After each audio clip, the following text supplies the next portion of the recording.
Hello guys, welcome back to my RCS analysis series, where I'm just going to be going over my experience playing through the event. Today I'm going to be facing Femboy Yu-Gi-Oh, and he's playing Madolche.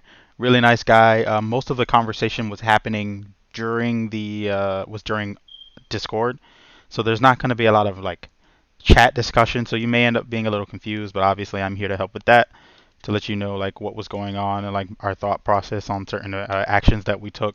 This was a really interesting matchup. Ultimately, the takeaway, I'll say this now, is that Dimension Shifter in Madolche is pretty insane. It's primarily the reason I lost this game because it destroyed my ceiling. Like I was not able to do much against this deck. But anyway, I'm gonna win the die roll. There are a couple misplays in here that I think I could have done better just going back. But in the moment, you make these mistakes. So I'm going to lead with Parlor, and you see he has the shifter. That's going to cause me to... I'm going to send a chamber just because I don't want to lose any of my like good resources. And this is just going to gum up my whole turn in like the worst way, because now I have to... I'm going to go into Nocto and make Seal. And I'm not even going to get the draw because it has to go to the graveyard. Like, Dimension Shifter is insanely strong. Like, way too strong even. Um, and then he prosperities to follow up on it, and it's just not very good here, right? I'm gonna get completely blown back by that card. Um, he's gonna go into Mageline, search Angeli, and he's gonna trigger battle phase. I'm gonna summon out Chamber's effect to search the fusion spell, and then Chamber effect to summon Lorpar, just to put some pressure on the board. And I'm gonna go into Chamber, and she gets striked. That kind of sucks, but it is what it is. I probably could have went for game there, or at least I would have had a better chance to go for game. So I'm gonna try and make a seal and show, but then he has the orange light, and he held this really, really well. Like I give him mad props for this orange light.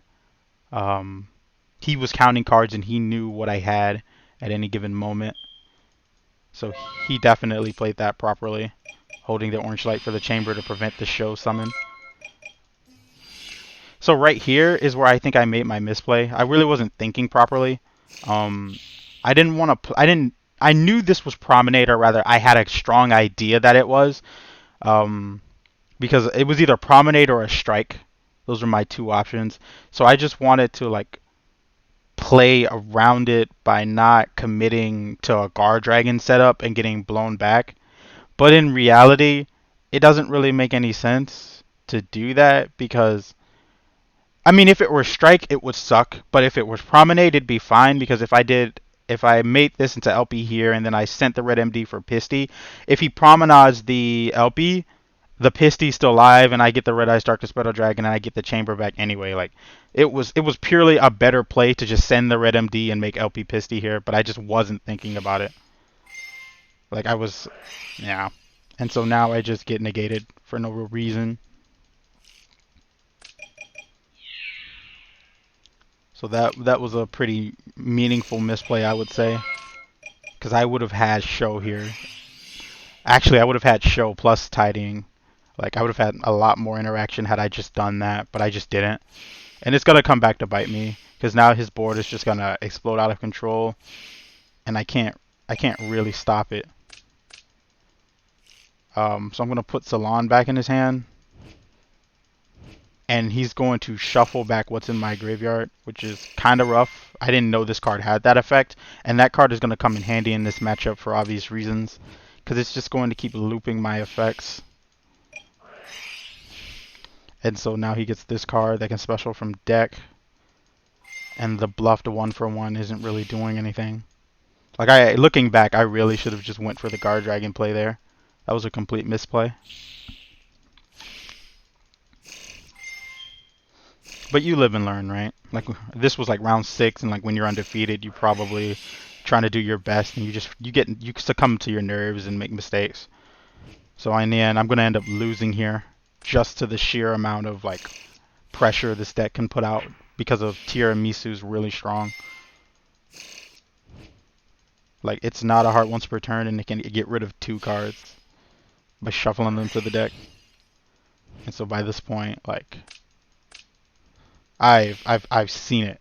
Like I am all but dead. There's not much I can do here. Promenade's gonna negate the Guard Dragon. He's gonna search Hoot Cake. And then he's gonna get Finish that sword, putting success. I'm gonna try for Parlor, send Lorpar, special summon her back. I'm gonna swing over, putting Sisor. She's gonna add herself back to the hand, like insane. But it is like that. By the way, I can't beat over any of these because of the field spell. It's giving them all 500 attack. So this is actually 27, and this is actually 3k defense. So I couldn't beat over any of those. And like by this point, I am, and like this was the end. Like when he got the orange light back, I was like, all right, yeah. This was purely just because I didn't play that one turn out. I really should have made LP Pisty. I just wasn't thinking straight. Like my fear was that it was either Strike or Promenade. If it were Promenade and it was, I would have been fine. If it were Strike, I would have lost out outright anyway. But I just really should have done that properly. And then I get hit with Dimension Shifter again in the next game, right? So it's like you're starting to see how powerful that card is. It is not a common card, commonly played. It is only really good in decks like this one. But it's putting in so much work that I don't even get the chance to counteract it. So see, he has another one. And I'm going to bring back Parlor, and I'm going to send Lorpar. And I'm going to make some damage right here, 27. Which is better than nothing. I have a really respectable hand. Called by the Grave for Seal now is essentially turned off. Like, that's an incredible top deck. And he has the Prosperity. Grabs the Phantasme. Not entirely sure why he did that. Compared to literally anything else in his hand. I guess nothing else was that great. I don't think Messengelato does much on normal summon. So, during the end phase, I'm going to try and seal for some advantage. That didn't plan out, but it's not too bad by this point. Because I'm going to make show now. Get him down to 25, and then I'm going to... Yeah, so now we're back in the driver's seat, thankfully. He has Herald and a Fairy, but if he does that effect, things will not go... It won't end well for him. He doesn't have too much plays out of this. And then Droplet here is going to end that. There was no reason to let him search anything. So now I'm going to lose the die roll again. And you'd think I should be happy that he didn't draw Shifter. But the reality is that Pot of Prosperity is basically the top 6 cards of his deck at any given moment. And by comboing, he's thinning his deck. Which helps him increase the odds of seeing the card. So here it comes. He's gonna... There it is. So I know exactly what he's gonna get. Alright. And it's really frustrating that such a silver bullet cards like that exists. But like that's the game of Yu-Gi-Oh, right? It's all about who has the best silver bullets. By this point he declared end phase, so I'm gonna Nibiru. Just to put the body on board. So I can run over the Glass Souffle. But this it doesn't go very well for me at all, and you'll find out very quickly as to what this deck is capable of. Setting the trap. Cosmicking the trap card right here would have he has to negate it, which while it sounds great, what it ultimately means is that he now has nothing in his graveyard, so he can D-shifter. Yep. And like I can't play out of it in any meaningful way. And I'm just gonna get blown away. So getting Dimension Shifted all 3 games, it doesn't feel very good. Like by any stretch of the imagination. Glass Souffle's effect is really strong. When something returns to the deck, I believe you can shuffle up to 2 cards in the deck. The graveyard. Gonna make Zeus. Zeus really doesn't matter because I have Lore Power in my hand, but like the damage is already done by this point. Like there's nothing I can do. Hospitality was a nice draw because it lets me set up parlor plays, but like by this point it doesn't matter. Just because he has Book of Moon, which I mean to be fair doesn't really matter here. But I decided to make Seal. I didn't think Show was gonna be that great.